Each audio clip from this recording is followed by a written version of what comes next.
If you're in a spot where for some reason the track loads and it has all of the instruments in, you're gonna wanna go through and get rid of several. What you don't want is you playing the song and the drums are still in the tracks.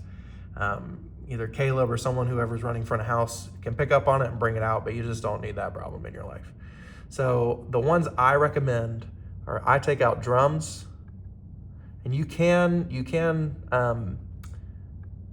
bring it all the way down. I don't really do that. I just like to go ahead and just mute it, just because it's quicker and you can actually really see like what you took out. So there's that, and then I'll leave perk in. Sometimes I leave loop in, depending on what it is. Bass, we have a bass player, great, we can take that out. We have an acoustic player, we don't need that. EG1, I just would kind of talk with your electric guitar player and see what parts they focused on in Chart Builder. Let's say they focused on 1 and 3. And then piano, I take that out. I usually leave the other electrics in there. And then we've got some of the keys. So oftentimes I'll leave that. Organ, I'll leave that. Some of the background vocals, it just depends on the song. Like, I know Song of the Saints is in the key of B. That's the original that Phil sings it in.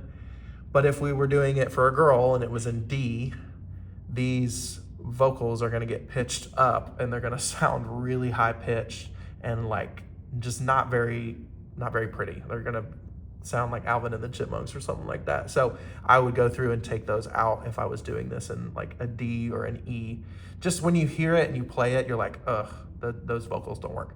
But now, this is where you got everything here with all your different spots. 4, 2, 3, 4, 5, 6. So now drums are out, all your other things that you don't need, awesome. That's exactly what you want. You've got all the pieces that you don't need out and you left in the ones that you do. So again, I typically take out drums, bass, acoustic, one of the electric parts at least, and piano. That's kind of the rule of thumb. Sometimes the vocals as well. Typically I leave the rest of it in. But sometimes you'll hear a random like loop thing in there that you're like, ugh, I don't like that. Let's get rid of that. And you'll just click on it and take it out.